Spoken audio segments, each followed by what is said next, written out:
Esperar as pessoas entrar. Já temos um visitante. Amanda. Vou chamar você, Amanda. Aí a gente espera junto as pessoas entrarem.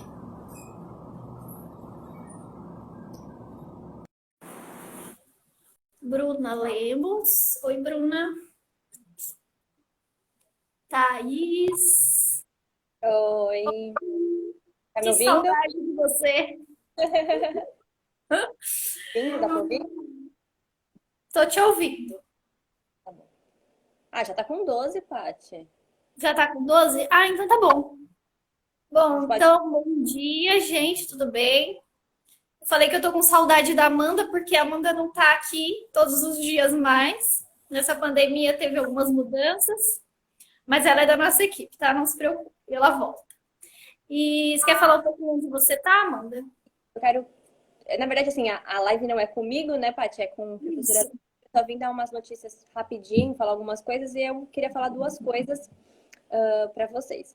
Três, na verdade. A terceira é uma pergunta que eu vou falar e vai ficar aí pro Alexandre responder. A primeira coisa é que, como vocês sabem, eu sou assistente social do CIPTEA e as assistentes sociais da Prefeitura de toda a Secretaria, nós somos remanejadas para estar dando um apoio para a Secretaria de Assistência Social na distribuição de algumas cestas básicas, tá? Então, o que a gente queria, né, Paty? A gente queria que vocês que têm a necessidade, está precisando dessa cesta, mandassem uma mensagem para o celular do CIPTEA e aí a gente vai estar como agora eu tô, né, junto com esse pessoal da secretaria, a gente está conhecendo um pouquinho mais quais são as Regras, né? que precisa, isso, são as regras para estar recebendo, quais são as escolas que estão distribuindo, enfim. Então, essa primeira parte, ou você manda para a gente, do CIPTEA, ou manda para a Érica, do Movimento de Mães de Autistas, do MMA, e a gente vai estar ajudando vocês nesse momento. E aí, a outra coisa que eu queria falar era que se vocês quisessem que a gente fizesse uma live com esse movimento das mães do autista também, para vocês estarem conhecendo, quem não conhece, está participando, fazendo parte. Também deixa um comentário aqui ou manda uma mensagem lá no WhatsApp do CIPTEA para a gente também estar falando um pouquinho de direitos, benefícios. Às vezes geram muita dúvida, ainda mais nesse momento, né? Então, eu também estou tentando me apropriar, né? Lá onde eu estou, sobre como que é a questão do auxílio merenda, né, que as escolas estão dando, como que é esse cadastro, quais são os critérios. A outra coisa que eu também estou tentando me apropriar é como que está a questão o cadastro do CadÚnico e o agendamento para o BPC ou LOAS, né? Que também a gente está num momento bem atípico, então essas coisas também estão um pouco mais devagar, tá? Então, quem quiser que a gente faça uma live com esse tema, né? Deixa aqui um comentário ou manda uma mensagem para a gente no celular do CIPTEA, que aí a gente vai falar um pouquinho mais sobre isso. Tá bom? Mas Isso. a mensagem principal que eu queria deixar, que agora entrou umas 10 pessoas, é... Quem quer participar do movimento do Grupo das Mães de Autista aqui da Praia Grande, eu vi a Bruna comentou ali que ela quer, né? Então aí a gente vai pegar seu contato e a gente vai passar para a Érica, porque vocês estão autorizando, tá bom? Aí a outra coisa que é a mensagem principal que eu queria deixar ainda. Se você está passando por uma necessidade, sua família, vocês não estão conseguindo se organizar nesse momento, vocês estão precisando desse auxílio, desse benefício da cesta básica, manda uma mensagem para o nosso celular, que aí a gente vai estar, eu vou passar para as meninas, né, como eu não estou, quais são os critérios certinho e quais são as escolas, tá, que tá oferecendo essas cestas para vocês estarem indo até lá se informar, tá bom? Isso. E aí, a outra coisa que eu queria falar é da Carla Fabiana, ela acabou de comentar, que é a mãe do Fernando. Gente, ela tem sido incrível nesse meu perfil Amar de Maria. Eu posto lá ideias de atividades pra gente fazer no dia a dia. Gente, ela faz todas, ela faz todo dia. Eu queria deixar assim, acho que a gente tem que reconhecer, eu queria deixar meus parabéns pra ela, né? A Carla Fabiana, ela. Depois vocês entrem no perfil dela, ela comentou aí. Sensacional, você tá de parabéns. E é isso que a gente acredita, que nós familiares, né? As mães, vós, pais, tio, tia, nós que devemos ter maior importância na interação com nossos filhos e nesse momento do brincar, tá? E aí agora, para finalizar a minha fala e deixar aí o professor, chamar o professor Alexandre, eu queria deixar uma pergunta para ele. Eu sei que ele vai falar sobre o brincar, e eu queria deixar a primeira pergunta qual é a importância da preparação do adulto para o brincar? Eu lembro que a gente conversando, a gente falou muito sobre a questão do quais são as habilidades que a criança tem que ter, enfim. Mas eu queria, antes que você pudesse começar respondendo essa pergunta, qual a importância do adulto, ele se preparar, ele estar preparado para esse momento do brincar? Tá bom? Isso. Professor Alexandre, você já entrou? Eu não tô te achando aqui para te chamar. Manda um oi aí nos comentários, Alexandre, para eu te chamar. Vou esperar ele aqui. Bem, tô com saudade de vocês. Para quem não conhece o Alexandre, ele é da SEDUC, ele é da educação. Ele deve ser professor de algumas das crianças do CIPTEA. O professor de educação de inclusão, né? Ele que faz a elaboração dos planos de ensino, né? Mas ele vai explicar certinho. Cadê você, Alexandre? Você mandou oi, Paty? Mandou? Eu não tô vendo. Ah, eu vi. Vou chamar ele. Eu vou tirar você. Beijo. A Amanda vai ficar nos comentários, tá bom, gente? Eu vou chamar o professor Alexandre. Paty, antes de você chamar, posso só falar melhor Fala. o celular do WhatsApp do CIPTEA ou a gente deixa depois aqui? A André escreve nos comentários o número. Bom, beijo. Tchau, tchau. Tchau. Como é que eu tiro a Amanda? Você consegue sair, Amanda? Eu vou sair. Sai. Agora eu vou chamar o Alexandre. Calma aí, gente, que a gente tá aprendendo a mexer com isso. Achei. Aqui. Pronto. Só esperar ele entrar. Enquanto ele entra... Entrou. Aê!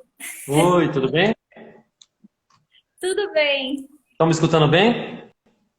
Sim, eu tô escutando. Acho que o pessoal tá... Eu adorei o convite, eu acho maravilhoso a gente poder fazer essa parceria entre secretarias, né? Sempre em prol do munícipe, no caso das crianças com autismo, né? Então, eu estou à disposição para a gente poder ajudar o máximo possível as famílias, principalmente nesse momento difícil. Ai, que bacana. Você poderia se apresentar para a gente, explicar um pouquinho o seu papel na Secretaria de Educação, falar para a gente como é o seu trabalho? Claro, eu sou professor de Educação Física de formação, eu sou formado há 14 anos já. Nessa grande parte desse tempo foi atuando aqui na Prefeitura de Praia Grande e na educação infantil, eu sou professor de Educação Física, ensino infantil. Sou especialista em autismo e também sou professor do curso de pós-graduação na disciplina Educação Física aplicada ao autismo, né? E hoje estou lotado na divisão de Educação Especial aqui do município também de Praia Grande, tá? Como ATP de inclusão, que a gente chama, tá? E junto com a equipe da divisão de Educação na divisão de Educação Especial, a gente está tentando fazer um trabalho. Ela já fazia um trabalho maravilhoso antes, né? Mas a gente está tentando fazer um trabalho esse ano, está tendo que ser um pouco diferenciado, justamente por causa da quarentena, aconteceu essas coisas, aconteceu um estudo inesperado para todos nós. Então, antes a gente atuava na orientação dos professores, né? Com relação ao atendimento das crianças com deficiência, não só com autismo, com qualquer tipo de deficiência. E hoje em dia a gente está priorizando também as informações aos pais, já que eles que agora durante a quarentena estão nessa linha de frente, né, atuando junto às crianças. Respondendo a pergunta da Amanda antes, né, que é importantíssimo, a gente está tentando preparar esse adulto para que ele possa aproveitar esse momento e ajudar o filho, né, ajudar a criança no desenvolvimento dela. E o que é mais gostoso é através da brincadeira, a gente consegue ajudar essas crianças. Sim. certo?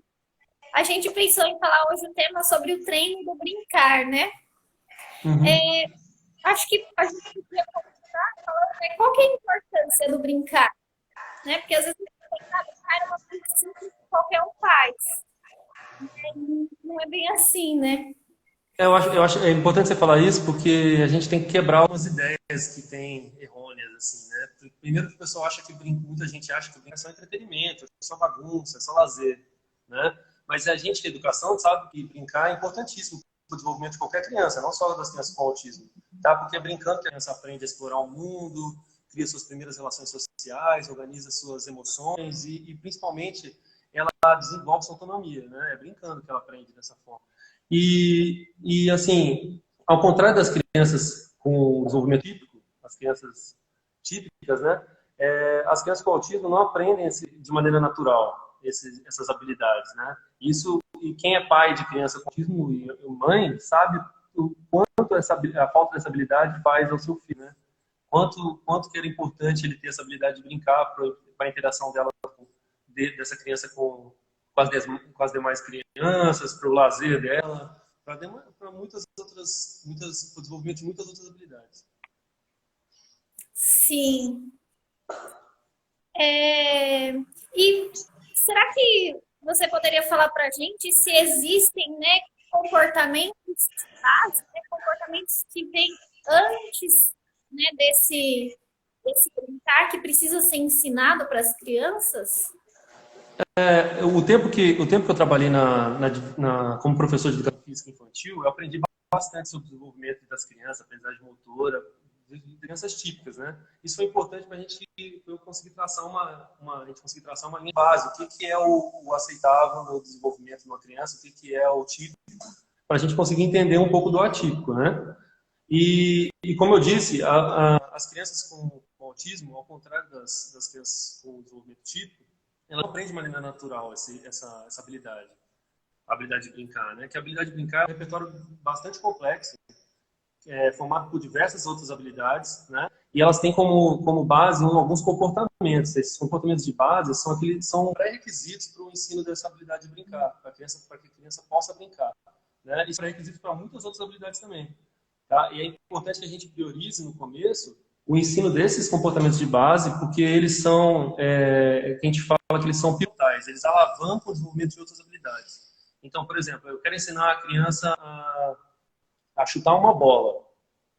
Eu quero ensinar ela a chutar uma bola. Mas assim, ela não sabe chutar a bola, mas também não sabe imitar.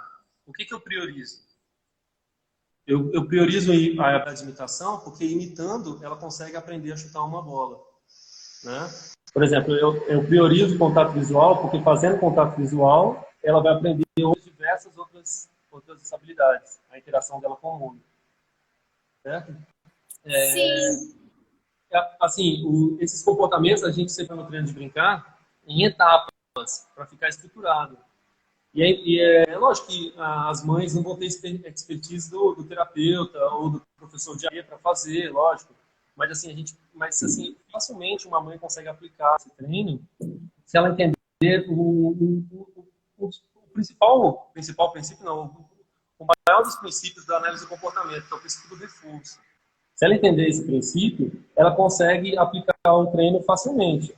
E ela tem uma vantagem com relação aos terapeutas, a mãe e o pai, que ela tem vínculo com a criança já.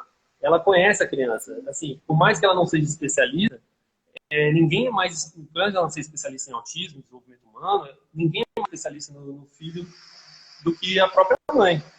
Né? A mãe conhece o filho, sabe o que ele gosta, sabe o que ele não gosta, sabe quais são as dificuldades, o que irrita ele, tudo. E isso pode ajudar muito nesse início.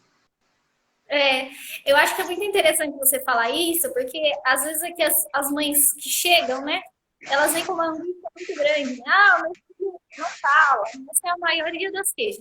E a gente começa os treinos, né, com o contato visual, com a imitação. E a gente explica, né, mas não é algo muito fácil delas entenderem. Você falando isso, aí você tem esse comportamento de base, até mesmo para brincar, né? Inclusive, a gente até crianças. isso, como eu disse, os comportamentos de base não são só base para o brincar, são base para muitas outras coisas, para comportamentos verbais, para habilidades acadêmicas, né? Se a criança aprende a fazer contato visual, aprende pelo nome, faz rastreio visual, ela vai ter muito mais chances de conseguir aprender a escrever, a falar, né? Porque se ela não olha para a pessoa, como é que ela vai aprender a falar? Que a criança com desenvolvimento típico, quando é bebê, ela aprende a falar imitando, né? A mamãe mostra a língua para ela, a criança com desenvolvimento típico responde mostrando a língua, né? Aí a mamãe fala, mamãe, ela olha esses movimentos fonoarticulatórios e aprende a falar mamãe, aos poucos ela vai refinando. Ela começa com mamã, mamã, mamãe, daqui a pouco eu quero mamãe, daqui a pouco não é o papai, e aí fica mais complexo. Aos poucos vai essa habilidade. Só que, como eu disse, as crianças com autismo, elas não aprendem de maneira natural, né? Muitas delas. Tudo que eu for falar aqui é a grande maioria, não quero que seja generalizado totalmente, né? É a grande maioria. E lógico que pode ter crianças autistas que aprenderam de maneira natural também, tá? Esse treino de brincar, eu falei, a gente prioriza os comportamentos de base, porque e faz etapa por etapa para ensinar comportamento, tá? E reforçar esses comportamentos para que eles se estabeleçam. Mas eu falei do princípio do reforço, que é importante, eu vou explicar um pouquinho do que é reforço para o pessoal entender. Reforço, o princípio do reforço é assim, é você entender que o reforço é algo que acontece logo depois do comportamento da criança, que aumenta a probabilidade desse comportamento se repetir em alguma situação semelhante. Então, por exemplo, e não se aplica só a crianças com autismo, aplica a nós, assim. Por exemplo, hoje de manhã eu acordei e fui na padaria. Comprei um pão de queijo, estava delicioso o pão de queijo. Eu comi o pão de queijo, e naquele momento, na mordida do pão de queijo, aquela sensação gostosa do gosto que eu queria. O que aconteceu nesse momento? O sabor do pão de queijo reforçou o meu comportamento de comprar um pão de queijo naquela padaria. E aumentou a probabilidade de eu voltar naquela padaria e comprar um pão de queijo, né, no dia seguinte. Lógico que não determina que eu vou comprar, mas aumenta a probabilidade, porque reforçou para mim. O gosto foi agradável, né? Mesma coisa, e esse reforço pode ser natural, como o gosto do pão de queijo, ou pode ser algo que a gente introduz no ambiente, o adulto. E, por exemplo, um elogio, uma brincadeira, cócegas, carinho, um brinquedo, isso pode reforçar a dor, né? E a gente consegue ensinar os comportamentos assim, dessa forma, tá?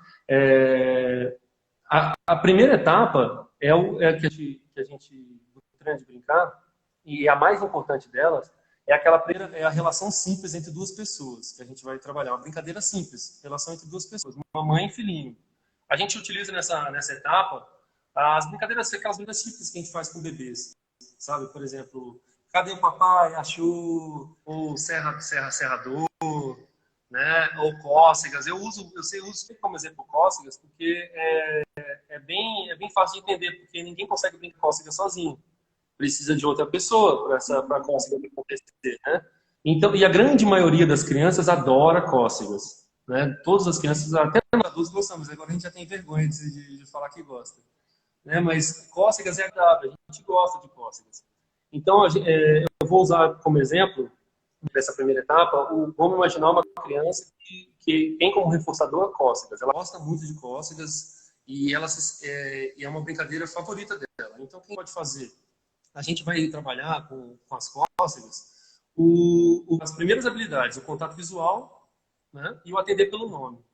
Então, o que a gente vai fazer? A criança gosta de cócegas, de maneira incidental. Você vai ensinando isso ao longo do dia. Não estou falando para você sentar com a criança e fazer milhões de vezes. Você brinca com o filho ao longo do dia, mas você estrutura esse brincar com o objetivo, né? Então, a criança está lá, e você senta do lado dela e faz cócegas nela. E ela gosta, lógico. Ela vai gostar, você faz cócegas, brinca de fazer cócegas, e depois você retira e interrompe a brincadeira. O que vai acontecer? A gente sempre, todos os nossos comportamentos só se mantém por causa de um reforçador. E a gente acaba buscando esse reforçador. Isso é uma questão orgânica, tá? É do organismo da criança, de nós mesmos. Então, por isso que funciona tão bem a análise do comportamento para crianças com autismo, porque independe da capacidade cognitiva dela. Tá? Independente da capacidade cognitiva de quem está sendo o objeto de trabalho, né, o estudo. Então, assim, a gente fez as cócegas, interrompe, você começa a condicionar as cócegas ao contato visual e o atender pelo nome. Então, eu falo, João, o João olhou para mim, atendeu pelo nome, olhou nos meus olhos, eu faço cócega de novo. Então, fazendo isso, eu faço uma contingência das cócegas com o comportamento de olhar nos olhos e atender pelo nome. Né? Então, o que acontece? As cócegas fazem com que esse comportamento de atender pelo nome e olhar nos olhos aumente a probabilidade numa situação no futuro. Então, fazendo isso diversas vezes ao longo do dia, quando eu for chamar o João, aí ele vai olhar para mim. Né? Quando eu estiver conversando com uma situação semelhante, a professora chama por ele, ele olha para a professora, uma hora a criança chama ele começa a olhar para a criança. E aí ela aumenta a probabilidade dele aprender outras habilidades com aquelas crianças, ou com a professora, ou com os pais, ou com os parentes. Né? Certo? Essa é a primeira das etapas. Ai, que legal. E às vezes o contato visual eles não gostam, né? Eles acabam evitando. E se você começa a parear, por exemplo, com uma coisa que ele gosta, como as cócegas, né? O contato visual começa a se tornar prazeroso para aquela criança, né? E assim, o que você fala é importante. Grande parte nas primeiras vezes a criança não olhar. Então o que você faz? Você ajuda fisicamente. Não adianta você ficar gritando João, João, João várias vezes. Não adianta. Né? Então, o que você faz? Você ajuda fisicamente. Você pode, com delicadeza, virar o rosto dela para você ou entrar na frente dela. Assim, para olhar para você, mesmo que seja breve, o contato visual seja breve, você reforça. Então, o João olhou para mim rapidinho, mas olhou, parabéns, eu encho ele de cócegas de novo. Tá? E aos poucos eu vou conseguindo que esse contato aumente de tempo, né? Aumente o tempo dele. Né? Começa bem breve, depois um pouquinho vai aumentando. Tá? Ah, que legal. E aí acredito que tem outras etapas, né? Essa é só a primeira, né? Primeira, depois a gente vai com aquelas brincadeiras. Né? Nessa primeira a gente aprendeu o contato visual, né?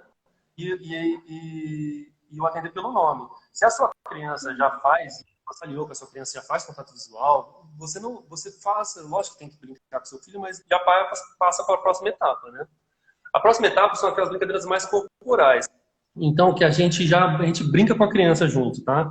Nessa etapa, a gente vai aprender atenção compartilhada e rastreio visual. São outras habilidades de atenção muito importantes, tá? Primeiro eu vou explicar o que é cada uma delas, né? A atenção compartilhada é a habilidade que a criança tem de alternar a atenção entre um objeto, né? Vamos imaginar aqui entre a minha caneta. Estou conseguindo ver minha caneta aqui? Entre um objeto e o olho da outra pessoa, e os olhos da outra pessoa. Alternar o olhar. Então, alternar a atenção. Então, ela olha para o objeto e olha para mim, porque sabe que eu controlo o objeto, né? Então, a gente faz essa triangulação de olhar. E essa atenção compartilhada, isso é importantíssimo, porque como é que ela vai aprender alguma coisa na lousa que a professora passou, se ela não consegue compartilhar o que a professora está apontando, né? Não fazer essa atenção compartilhada, tá? Essa habilidade é importantíssima. Outra habilidade que é importante que vai trabalhar agora é o rastreio visual. O rastreio visual é a habilidade de seguir com os olhos um objeto ou uma pessoa de interesse. Então, o objeto de interesse é a caneta. A caneta anda, a criança segue com os olhos. Isso parece bobo, mas as crianças com autismo, muitas delas não têm essa habilidade desenvolvida. E esse é o primeiro dos pré-requisitos para aprender a ler. Se você não faz rastreio, você não vai ler nunca. Tá? Então, tem que aprender a rastrear e aprendendo a rastrear, ela aprender a seguir com os olhos das outras crianças e pode gerar interesse pelas outras crianças e interesse nessa relação com outras crianças. Certo? Então, como que a gente vai fazer? Vamos continuar imaginando que a criança gosta bastante de cócegas, né? Ela gosta bastante de cócegas. Eu quero ensinar o rastreio. Então, lembra que eu falei que pode ser um objeto ou uma pessoa, né, que ela tem que rastrear. No caso, ela vai rastrear a minha mão. Então, eu vou fazer as cócegas. João, eu faço as cócegas. Faz cosquinha, fiz as cosquinhas. Aí eu tiro. E eu começo a condicionar o retorno às cócegas ao rastreio. Então, o que eu faço? Eu posso movimentar a minha mão, ela seguiu com o olhar a minha mão, aí ela ganha. Então, pode ser a Dona Aranha, pode ser o que você acha, o que a sua criança acha de interessante. Pode ser um fantoche que ela gosta, um animal de pelúcia, né? Um bichinho de pelúcia que ela gosta. Cada criança tem os seus interesses e o pai sabe muito mais do que a gente. Quais são esses interesses, né? O que gera mais. Mas assim, vamos imaginar que é cócegas, então eu posso movimentar a minha mão. né? E ela seguiu com os olhos, eu reforço com as cócegas em seguida. E esse reforço tem que ser imediatamente, tá? Para que o organismo dela entenda que foi por causa do rastreio que ela recebeu o reforço, tá? A atenção compartilhada é bem parecido, mas o objeto, no caso a minha mão, ou a caneta, ou a pelúcia, vai estar parado. Então eu fiz as cócegas, ou fiz a brincadeira que a gente que você escolheu para o seu filho, eu retiro o objeto, ou a minha mão, e afasto do meu rosto. Né? Afastando do meu rosto, eu espero que ela afaste do meu rosto. Eu espero que ela olhe para mim e olhe para o objeto e depois volte a olhar para mim. Então ela vai fazer essa triangulação, porque ela sabe que quem controla a minha mão ou o objeto sou eu. E ela quer mais cócegas, então ela vai olhar para mim como pensasse, cadê? Eu quero mais, né? Então ela olhou para mim, olha para você, reforça aquele comportamento de atenção compartilhada. E assim a gente vai desenvolvendo, a gente já tem as habilidades de atenção, a grande parte delas desenvolvidas, né? Aí a gente vai para a próxima etapa já. Certo? Muito boa essa sua explicação. Acho que a gente podia até combinar com quem está assistindo de tentar fazer com o filho e filmar e mandar para a gente, se Deus quiser, que a gente vai orientando. E assim, é importante ressaltar que o momento tem que ser prazeroso, não é para ser nada forçado. Por isso que eu falei que é algo incidental. Você brinca com o seu filho normalmente, né? Eu brinco com os meus filhos normalmente. Então, no momento de brincadeira, você começa a condicionar isso. E lembra que eu falei de se a criança não fizer o contato, ou não fizer a habilidade que você deseja, você ajuda fisicamente. Não adianta ficar gritando com ela, falando, vai, olha para cá, olha para lá. Não adianta, ajuda fisicamente. O que você faz? Você pode movimentar o rosto dela com delicadeza para ela olhar, né? Ou você pode usar um reforçador mais poderoso ainda. Por exemplo, grande parte das crianças ama o celular, né? Hoje em dia. Celular. Então você pode mexer o celular. Ela fez o rastreio, você deixa ela brincar, assistir um vídeo no celular. Certo? Exatamente. Olhou para você, olhou para o celular, ela ganha um pouquinho o celular. Né? Então você está usando coisas que você já faz no dia a dia para ensinar ela algumas habilidades que vão ser importantíssimas na vida dela. É importante a gente garantir que ela consiga, né? Independente qual ou não. Por isso que a gente faz essa ajuda. É importante que ela sempre acerte, tá? A gente minimiza o erro, ela sempre acerte justamente para que ela tenha acesso ao reforçador. Se ela não acertar, ela não vai ter acesso ao reforçador. E a gente não pode dar o ordem ao reforçador se ela fizer errado. Isso com qualquer habilidade, não só com habilidade de brincar, de habilidades básicas. Tá? A próxima etapa são os jogos de orientação visomotora. Né? É um nome para quebra-cabeça. Tá? Mas é muito... Tá? Porque eles começam a ensinar para a criança algumas habilidades acadêmicas e habilidades de concentração, atenção, né? Coordenação motora fina, orientação visomotora. A orientação visomotora nada mais é do que orientar através de um estímulo visual, você orientar normalmente a sua mão ou qualquer parte do seu corpo a fazer um movimento. Então, olhando a pecinha do quebra-cabeça, ela coordena o movimento das mãos para pegar e encaixar, né? Mas é importante que quando a gente for apresentar o quebra-cabeça para as crianças, o jogo de orientação visomotora, o quebra-cabeça para as crianças, é importante que a gente comece sempre pelo quebra-cabeça e um quebra-cabeça simples, justamente para que ela acerte. Né? Um quebra-cabeça de 2 peças, 3 peças, 4 peças, bem simples, para que ela acerte que a gente possa reforçar. Lembra? Ela terminou, você reforça com cócegas, ou dá o celular, ou enche de beijo, ou joga para cima, o que essa criança gosta. Né? Os meus filhos, particularmente, eles adoram que eu jogo eles para cima. E enquanto eu aguento, eu continuo jogando. Os jogos de orientação visomotora, eles têm duas subcategorias. Né? Primeiro tem os estruturados e os sem estrutura. É importante começar com os estruturados. Os estruturados são os quebra-cabeças, que eu falei para você. Que são estruturados porque só existe uma forma de brincar. Só dá para montar o quebra-cabeça de um jeito. Né? A peça só encaixa daquele jeito. Então fica mais fácil para a criança e evita a frustração. E ela evita que ela comportamentos emocionais adversos, sabe? Que ela não consiga fazer ou que ela faça errado e você não possa reforçar. Né? Então, aí que ela já aprendeu o quebra-cabeça, você utilizou o personagem, ela gosta muito da Peppa, então eu vou criar um quebra-cabeça da Peppa. Utiliza um que ela gosta. E depois vai aumentando a dificuldade, vai colocando quebra-cabeça mais difícil, vai diminuindo a ajuda para ela, entendeu? Você vai ser aquele de ajuda, você pode fazer com ajuda física ou com atraso de ajuda. Então você coloca uma peça, você pega a mãozinha dela e coloca uma pecinha, né? E aos poucos você pode ir retirando, em vez de segurar a mãozinha dela, você segura o punho, segura o cotovelo, depois só fica do ladinho, ou você pode atrasar a ajuda, você coloca a peça e depois, qual é a próxima? Em vez de você ajudar imediatamente, você espera uns segundos para dar a oportunidade dela acertar antes de você ajudar e garantir o acerto, entendeu? Foi bem claro isso?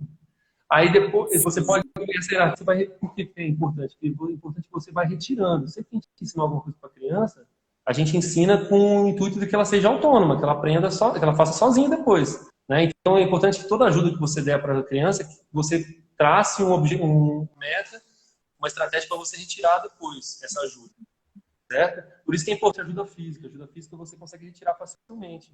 Ajuda verbal, você não consegue. Como é que você vai fazer? João, olha aqui, ó, é aqui. Você vai falar mais baixo, vai falar menos? Não como, né? É muito difícil de retirar a ajuda física depois. E acaba que a criança fica dependente dos seus comandos para fazer a atividade. A ajuda física você consegue retirar aos poucos.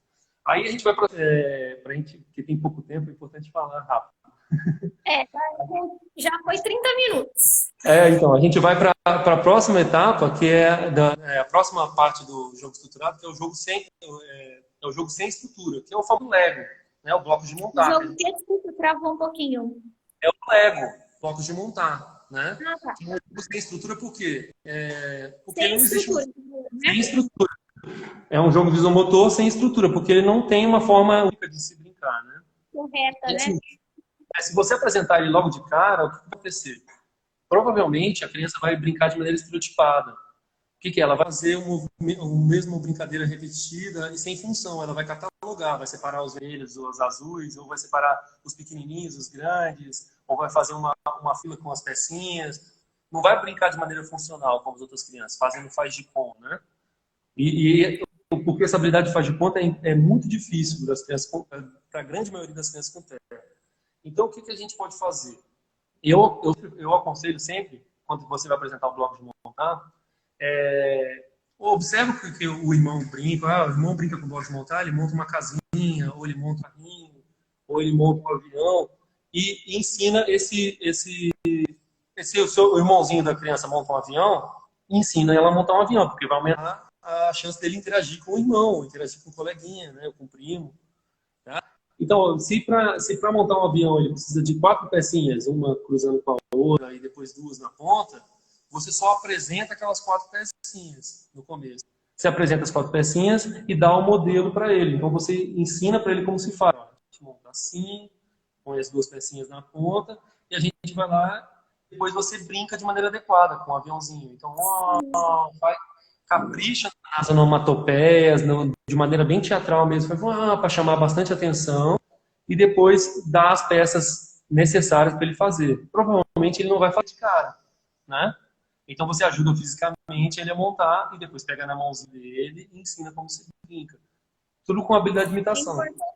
É importante a gente sempre ter na nossa cabeça, né, que a gente precisa, quando a gente vai propor uma brincadeira, tentar pensar, né, como eu posso facilitar para que ele acerte, né? Então, como você falou, diminuir, entregar só as peças que ele vai usar, porque aí eu já facilito aquilo para ele, e isso garante com que ele acerte, isso seja reforçador e ele consiga fazer outras vezes, né? E aí eu vou diminuir um pouco a minha... Você vai atrasando a ajuda ou diminuindo.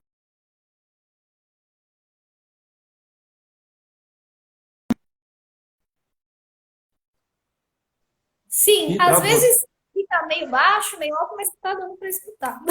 Então tá, porque deu uma travada aqui no seu rosto para mim.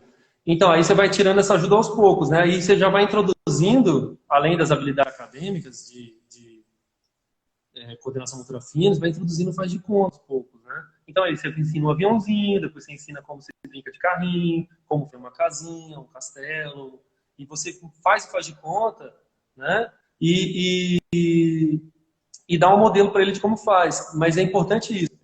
Para a criança, muitas das crianças não vão ter muito interesse nisso. E por isso é importante que a gente faça de maneira bem teatral, capricha na entonação, capricha nas onomatopeias, tá? Para facilitar e que ele tenha interesse nessa atividade e facilite o aprendizado. Certo? Sim. Aí a gente entra na outra etapa, e essa eu acho que, para mim, particularmente, é a mais difícil, que é a etapa do brincadeira de faz de conta. A gente já introduziu com o bloco de montar, né? Mas a brincadeira de faz de conta, eu acho extremamente difícil para as crianças, para a grande maioria das crianças com autismo, porque faz de conta nada mais é do que imitar, né? É imitar um adulto ou imitar um personagem que você gosta, reproduzindo isso que você viu numa brincadeira.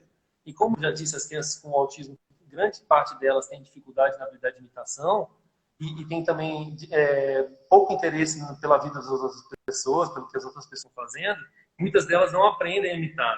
E esse ensino tem que ser estruturado também, tá? Então, a gente pode usar para ensinar o faz de conta. Primeiro, a gente sempre começa com o objeto de interesse da criança. A Maria, ela adora brincar com essa boneca. Ela fica com essa boneca o tempo todo. Então, a gente, para ensinar ela a fazer de conta, vamos usar a boneca, que já vai ajudar ela a se manter engajada na brincadeira, né?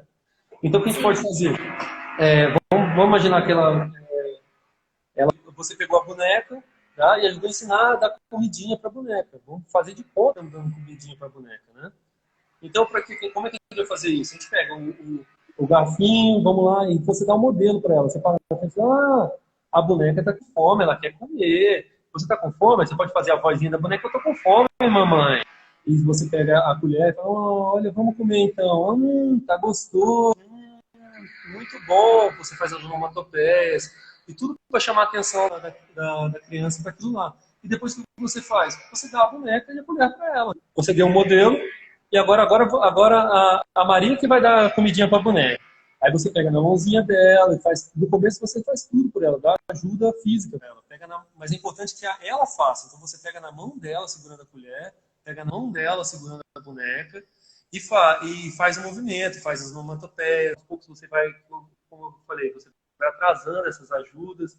Então atrasa a onomatopeia para ver se ela faz, né? Então, se você dá uma coisa, você atrasa e vê, talvez ela faça, né? Aí você já, parabéns, é assim mesmo, que delícia, você reforça aquele comportamento para que aumente a probabilidade dele se repetir no futuro. Certo? E assim a gente vai ensinando faz de conta, da comidinha, a dirigir um carro imaginário, a fingir que é o super-homem, qualquer outra coisa.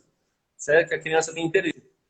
E depois a gente entra na última das etapas, que é importantíssima, que é o brincar junto, a brincadeira compartilhada. Tá? Que isso é um grande desafio, né? E a gente vê na escola também, principalmente na escola, os professores muitas vezes martelando em ensinar alguns esportes ou ensinar uma brincadeira super complexa para uma criança com autismo, sendo que ela não faz nem as brincadeiras mais simples, né? Então a gente começa com uma brincadeira bem simples. Tem alguns jogos já de nome tradicionais que eu uso bastante, que são jogos de causa e efeito. Tá? Por exemplo, que a criança faz alguma coisa e de repente algo inesperado acontece e isso não é reforçador para a criança. Por exemplo, o jogo do Pula Pirata, todo mundo conhece, né? Aquele jogo do Pula Pirata. Um barrilzinho que vai enfiando as espadas. Então, com esse jogo, ou aquele jogo da batatinha frita, que vai retirando as batatinhas e de repente todas as batatas. Isso normalmente é reforçador e é divertido para a criança. E com esse treino, a gente vai ensinar as primeiras habilidades sociais, para que ela consiga brincar com outra pessoa. A primeira delas, as primeiras delas, a mais importante, é o esperar a sua vez e a troca de turno. É a troca de turno. Entender que existe a vez do outro e existe a minha vez. Né? Porque assim, a gente vai ter dificuldade, muitas vezes, a gente fica com muita dificuldade para engajar a criança na brincadeira. Né? Para ela gostar. Depois que ela gosta, ela não deixa mais ninguém brincar. Né? É só ela. É sou eu que brinco, porque ela não tem essa habilidade desenvolvida ainda. Então a gente começa... eu falei dos brinquedos do Pula Pirata ou do Batatinha, mas pode ser qualquer coisa que a criança goste, para você ensinar a troca de turno e esperar.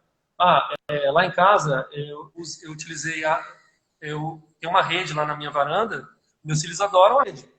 Se eles gostam da rede, o que eu posso ensinar? Troca de turno com a rede. Então, agora é sua vez. Agora é minha vez. Aí ele sai e espera. Você utiliza algo que ele gosta muito. Ele gosta muito de celular, você pode usar. você vai brincar com o celular, daqui a pouco é o papai. Terminou, acabou o tempo, agora é minha vez. Você vai espernear no começo, mas é importante que você, ele vai fazer birra, é importante que você não ceda. E comece com pouco tempo. Então, ó, eu vou ficar 30 segundos só com o celular aqui, ele vai lá, aí ele terminou, agora é sua vez, aí entrega para ele o celular. Mesma coisa no jogo do Pula Pirata. Vou enfiar a espadinha, agora é sua vez, Joãozinho. Aí o Joãozinho vai lá, enfia a espadinha, agora é minha vez, é a vez do papai. Eu coloco a espadinha até que explode, a gente é reforçado, a gente, parabéns, olha que legal. Pirata pulou, você descreve aquilo que aconteceu, tá? E a gente começa de novo. Tá? Essas brincadeiras são legais porque normalmente elas não têm vencedor ou perdedor, né? Todo mundo se diverte. E isso evita comportamentos emocionais adversos, negativos, né? Que a criança chora, que a criança porque perdeu, porque ganhou, porque isso daí é um pouco mais complexo, é mais parente que a gente vai ensinar, tá? E é importante que você comece só você e a criança primeiro. Por quê? Porque você é previsível, né? Se você introduzir outra criança, a outra criança é imprevisível, né? Então, começa você e ela, até que a sua criança tenha respostas adequadas, o suficiente para que você introduza outra criança. E escolhe muito bem quem vai ser essa primeira criança que vai ser introduzida. Então, por exemplo, se ela tem um irmão mais velho, você explica para essa criança, irmão mais velho, que está brincando para ensinar o Joãozinho como se brinca. Tá? Não é para ele tirar sarro, para ele ficar bravo, para ele fazer qualquer coisa que seja inesperada, possa atrapalhar aquilo. Entendeu? É como se ele fosse ainda café com leite, entendeu? Ele está aprendendo como se faz. E depois que ele aprendeu, a gente depois vai introduzindo outras crianças, depois você pode parar de mediar essa relação, colocar só o irmão mais velho e ele, né? E aos poucos você vai retirando essa ajuda e essa mediação da brincadeira. É importante isso porque muitas vezes a gente vê muitos pais que a gente evita a frustração do pai e frustração da criança. Muitas vezes a gente vê pai assim, eu quero jogar futebol com meu filho e ele não joga, eu quero brincar de pega-pega com meu filho, ele não brinca ainda. Sabe? São brincadeiras que exigem um repertório muito mais complexo. Tá? E muitas vezes o que acontece? Como ele não brinca, gera frustração em você, não força o seu comportamento de tentar brincar, né? E acaba que você vai parando aos poucos de brincar, porque você não foi reforçado pelo que você queria, né? E da mesma forma, como ele erra, ele não é reforçado, né? E acaba que ele para de gostar dele, ele não gosta daquela brincadeira, ele acaba ficando uma brincadeira como é que eu posso dizer, punitiva, assim, que não atrai a ele, que ele não gosta de fazer. Certo? Então é importante a gente começar pelo começo, o que é mais simples. Ficou bem claro? E aí ficou bem claro, assim, você explicando, né, que antes de fazer algumas brincadeiras que são muito comuns, existem uns pré-requisitos antes, né? E que a gente precisa tentar prestar atenção na nossa criança e ver aonde ela tá, né? Pra gente poder ensiná-la. E sempre devagar, né? Sempre tornando tudo muito prazeroso para ela e garantindo que ela sempre acerte, né? Teve uma mãe aqui que falou, eu tenho uma grande dificuldade para pedir para ele esperar, né? E aí essa brincadeira aí, né, da troca de turnos, talvez ainda seja um pouquinho complicada, né? Talvez teria que fazer um treino antes, né, para ele entender a espera. Para ele entender essa espera, é importante que ela utilize um reforçador muito poderoso, algo que ele goste muito, que aumente a probabilidade dele esperar.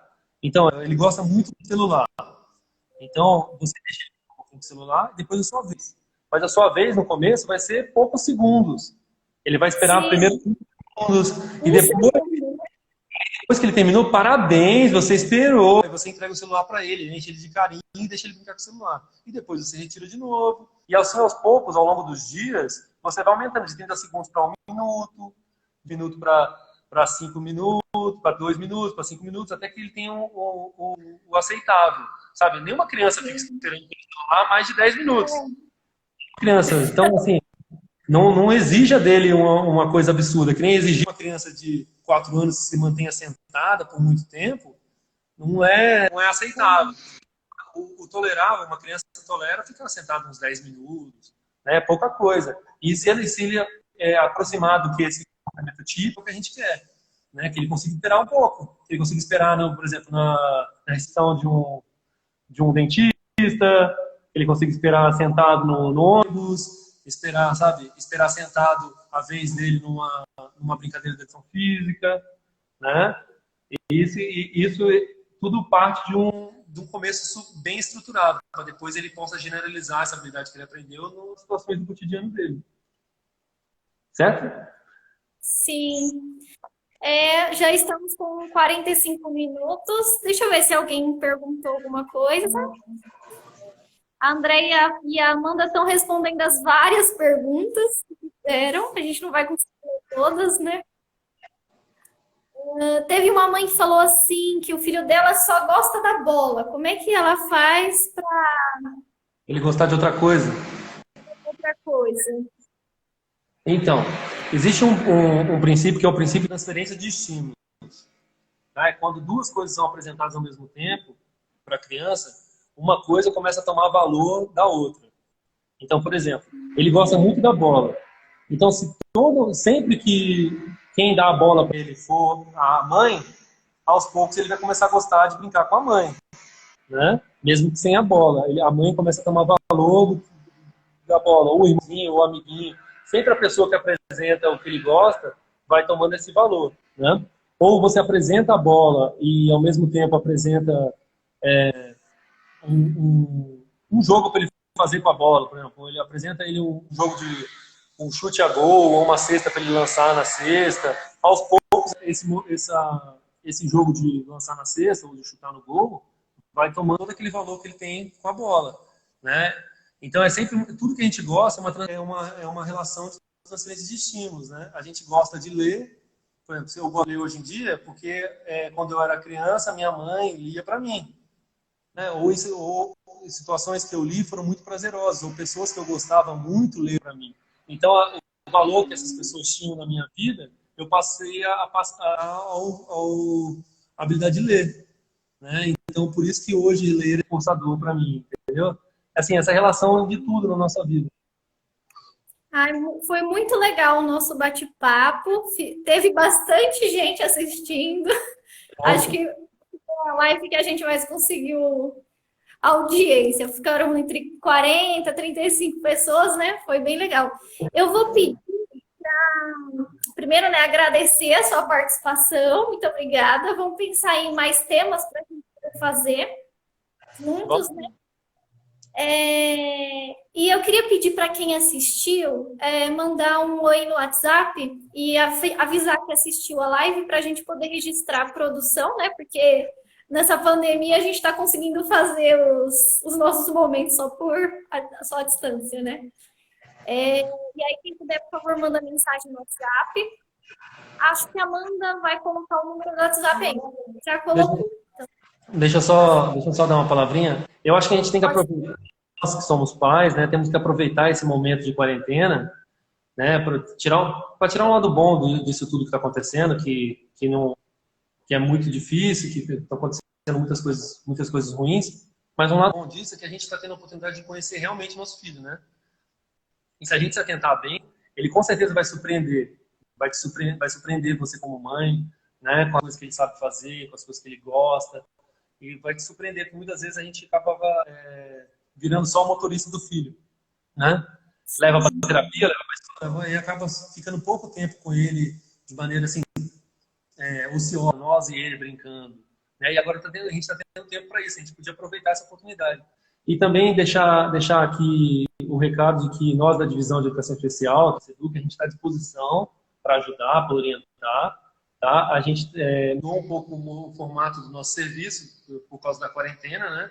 Mas a gente está orientando os professores. Então, se seu filho com autismo ou qualquer outra deficiência está tendo alguma dificuldade na plataforma da Seduc de atividades online, você repassa essa dificuldade para a professora. A professora vai falar com a gente. Sou eu e mais 10 meninas, tá? Somos todos ATPs divididos por todas as escolas da Praia Grande, tá? A gente está aí para orientar, para ajudar e para tornar esse ensino online inclusivo, tá? Crianças que precisam de estimulação, receberem a estimulação durante a quarentena. Crianças que precisam de certa habilidade, desenvolverem essas habilidades, tá? Para que quando a gente tiver o retorno, a gente não tenha um regresso no aprendizado, sabe? para que as crianças não apresentem tantas dificuldades no retorno. Provavelmente vai ser difícil, né? Retornar depois a rotina normal. Tá? Esse é o meu recado. Eu fiquei muito feliz de estar participando. Eu espero que eu tenha ajudado bastante. Nossa, ajudou bastante. Muito mesmo. Eu convido todo mundo a essa live vai no meu YouTube depois, tá? E lá na minha página do YouTube tem muitos outros vídeos com atividades para crianças com autismo, tem vídeo de aula, tem brincadeiras, tem muitas atividades para autismo. E tem também na minha página no Facebook, que é prof.alexandre Melo, tá? E a página do Instagram que vocês estão aqui. Tem muita atividade bacana lá, que vocês podem usar como sugestão. Isso. Muito obrigada a todo mundo que participou. Não esqueçam de avisar a gente, tá? No WhatsApp. A Amanda colocou aí o número, mas se alguém não pegou, na página do meu Instagram tem uma publicação lá que eu coloquei o número do WhatsApp, tá bom, gente? E é isso. Obrigada, professor. E Obrigado. a gente vai... Eu vou encerrar para poder gravar, tá bom? Tá bom. Tchau, tchau. Tchau.